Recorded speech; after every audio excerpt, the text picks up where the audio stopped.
Jesus diz: o Pai inspirou o evangelista a escrever a palavra de Jesus, e ele anunciou aquele tempo e anuncia a nós hoje. Eu sou o bom pastor. Eu sou o bom pastor. Bom, primeiro o contexto de pastor, palavra pastor, parece que é algo distante. Essa semana, entrei na casa de uma senhora que ela criou ovelhas, mas é uma senhora dentro do contexto urbano que cria ovelhas. Para ela, então, parece que essa palavra é bem mais próxima, mas para nós parece que não. Mas vamos então pensar de um outro modo. A palavra pastor aqui chega para nós com a ideia de cuidado. O pastoreio é um cuidado, o bom cuidador, cuidado, o zelo por quem lhe foi confiado. No caso, Deus confiou alguém a uma pessoa, e essa pessoa cuida e zela com a sua vida.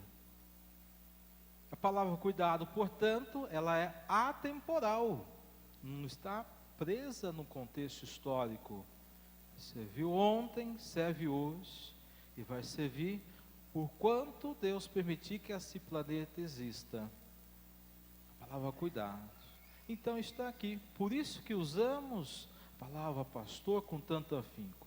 Na igreja há o termo chamado pastoral. Nós estamos aqui com a pastoral da comunicação, o pastoreio sobre um segmento, pastoral da criança, pastoral do idoso, pastoral da juventude. Estamos, como eu disse, com a pastoral da comunicação, cuidando de um segmento, sendo zeloso, tendo atenção em um dado especial. E o Senhor aponta aqui: eu sou o bom pastor, dentro dessa perspectiva. Só que ele não está dizendo assim, eu sou o pastor bonzinho. Não é isto. Eu sou o bom. Ele quer dizer que eu sou o pastor modelo. Eu sou o pastor que você deve ter como referência, como parâmetro. O pastor modelo. Eu sou este, apresentado pelo Pai do céu. A referência vem então de Deus. Olhai para mim, porque eu sou o pastor modelo, bom pastor. Dentro desse contexto que ele coloca então a figura do outro lado, o lado underground, o lado então do mercenário. O mercenário está preocupado consigo mesmo, só com a sua pessoa. O que importa é a sua pessoa. E o que as ovelhas podem oferecer de ganho a ele. Mas o que interessa é apenas a sua pessoa, o que lhe convém. E pensando aqui no contexto do mercenário, com as ovelhas que ele tomou para si, você está levando essas ovelhas para si, chega o lobo querendo pegar o seu calcanhar, ele foge. Ele foge, opa, apareceu esse lobo, não estava contando com ele.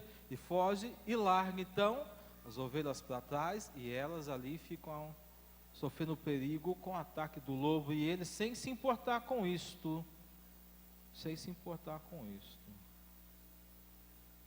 Isso me fez lembrar um pouco nossa cultura de hoje. Nossa cultura de hoje.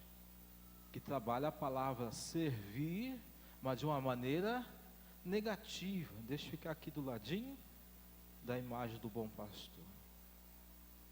Trabalha a palavra servir, mas de um outro lado, uma maneira negativa. Naquela ideia assim, no que você me serve? Porque se você não me servir, não serve. É descartado. É descartado. Nossa cultura está mais ou menos nesse sentido. Se você consegue servir aos parâmetros da cultura de hoje, ela te dá alguns benefícios, entre aspas, se não, ela te ignora completamente, se não lhe traz grandes prejuízos. Também essa semana estava conversando com o senhor, está lá na faixa dos seus 40, 45 anos, ele falava para mim: padre, eu me sinto jovem ainda, com gás, com vigor para trabalhar e tudo mais, mas não consigo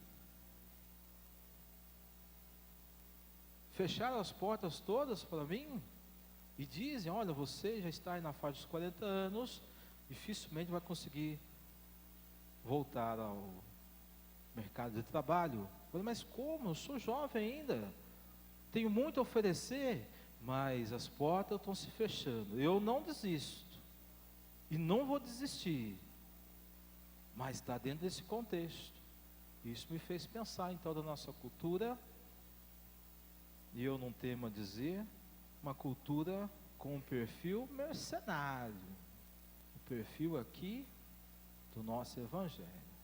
Veja o Senhor continuando aqui a reflexão na parte dele, ele diz: o bom pastor dá a vida por suas ovelhas. Completamente diferente, é o outro lado. Então era para a nossa cultura, está a nosso serviço, está a nosso serviço, e não o contrário, e não o contrário. O bom pastor dá a vida por suas ovelhas. Eis então o parâmetro, eis então o modelo, eis o grau para se chegar. O bom pastor dá a vida por suas ovelhas. E ele continua a interação, a intimidade. Elas conhecem a minha voz. E aí uma perguntinha para ficar ressoando no nosso ouvido: nós somos ovelhinhas de Jesus? Nós sabemos ouvir a Deus? Para tal precisamos ter o contato, em especial o contato com a palavra de Deus, e ir se acostumando com o jeito de Deus ser, e percebendo: isto é a voz de Deus. Eu reconheço essa voz, quando essa moça fala, quando esse rapaz fala, eu estou percebendo ali Jesus falando nele, Jesus falando nela. Ou então o contrário, ele falou o nome de Jesus, ela falou o nome de Jesus, porém não estou reconhecendo aí traços de Jesus. Quando acontecer isso, irmão, você pode simplesmente levantar do seu lugar e ir embora. Levantar do seu lugar e ir embora, porque não reconheci as palavras, o jeito de ser, não reconheci a voz de Jesus, não reconheci a voz do bom pastor, do bom pastor. Então, eis um parâmetro que o Senhor coloca para nós, e eu também enxergo aqui, daquilo que eu estava falando no início, da ideia do cuidado, do zelo, que este domingo do bom pastor é para todas as pessoas que estão dentro desse ofício, um ofício divino, de ser cuidador, de ser zeloso por alguém que lhe foi confiado. Então percebo que a oração ao bom pastor é também dada aos pais, ao papai, à mamãe, que tem esse ofício também de ser bom pastor, boa pastora, porque igualmente como Jesus dá a sua vida por aqueles que lhe foram confiados, dá a sua vida por aqueles que lhe foram confiados, gasta a sua vida por aqueles que lhe foram confiados. Em geral é para ser assim, não é isso? Em geral é para ser assim.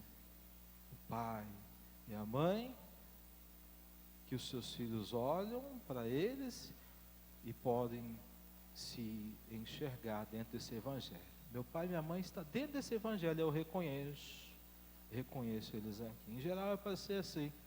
Infelizmente tem as exceções, né, Diácono? De vez em quando a gente escuta assim, umas exceções, algumas vezes fruto da nossa cultura, que está aí com o espelho invertido, digamos assim, por várias circunstâncias. Acontece tanto com mulheres quanto com homens, mas a porcentagem que nos chega é mais na parte do homem. Não sei o que acontece. Às vezes a pessoa desiste diante de algum desafio grande, às vezes até pequeno, mas vê assim, eu não aguento essa realidade, eu não aguento essa circunstância, estou indo embora, e vai, e larga lá, aqueles que foram confiados ao léu, mulheres, muito pouco acontece isso, e por vezes a gente chega a várias histórias, ali da mãe, então vai ser mãe e pai da família, e vai conduzir a família, e vai dar a sua vida por essa família, e a família continua, a família segue adiante, a família vai construir a sua história, do jeito que consegue, porém, um sendo pastor do outro, seguindo deste modo, e aí volta dentro disto, nossa leitura, eu sou o bom pastor dá a vida por suas ovelhas, é importante, é necessário ao papai e à mamãe, ensinar e ajudar, já introduzir o jovem adulto, aquele que está iniciando, chegando na fase adulta, a também ter esse perfil, identidade de bom pastor. Introduzi-lo na fase adulta, também é uma consequência da nossa cultura, de pensar e levar a vida desse jovem adulto ainda como se ele fosse criança, não é que você agora, eu vou ter que cortar a tigelinha com a maçãzinha cortadinha que eu dou para o meu meninão, né? E está lá jogando videogame, eu chego lá com a tigelinha, com o iogurtezinho, não, pode até continuar dando, mas veja aí uma sugestão interessante, o padre vai falar, pode ser a mamãe dizendo, mas vamos colocar aqui a figura do papai. Papai chega no jovem, na moça, chega no rapaz e diz, olha, daqui em diante você, percebi aí que você já tem o seu ordenado do mês, então daqui adiante, a conta de luz de casa, a conta de energia, é por sua conta, se vira. E confiar, irmão, até mesmo deixar que o leite derrame, não é? Deixe lá que o leite derrame, confie, irmão, aí caso der algum problema, o rapaz da empresa de energia chegar a cortar o fio da sua casa, aí sim você vai ter que intervir, mas creio que se acontecer isso, creio que nunca mais vai faltar energia na sua casa, mas fazer esse passo ousado, algo nesse sentido, para ele já pegar a experiência, pegar a bagagem. O bom pastor não é só a ideia poética, bonita, está belo no texto, belo nas músicas, tem que ser belo na minha vivência diária, pensar nisso daí, o que você pode estar ajudando o seu jovem adulto em casa, a já assumir, a já receber este contexto. O bom pastor dá a vida por suas ovelhas, como é triste o papai e a mamãe receber depois a reclamação, como o SAC lá, serviços de atendimento ao consumidor, né? Chega a reclamação, olha, fulana, olha, cicrano não está aqui dando a sua vida 100% por aqueles que lhe foram confiados. O pai e a mãe ficam assim, poxa, essa é algo que eu não esperava. Dediquei tanto e fulano ainda não está no ritmo. Vamos colocar no ritmo já. Pense nisso, meus queridos. Essa semana vai bolando. Preciso ajudar o meu jovem em casa a seguir o meu ritmo. E que ele possa, com o meu exemplo de vida, também ser bom pastor e boa pastora dentro do seu segmento, vivendo as realidades de 2018. as realidades de 2018, mas sendo aquilo que Deus espera, que Deus plantou no coração de cada um, de cada um. Pensemos assim e vamos rezar o restante da nossa oração da missa. Louvado seja nosso Senhor Jesus Cristo.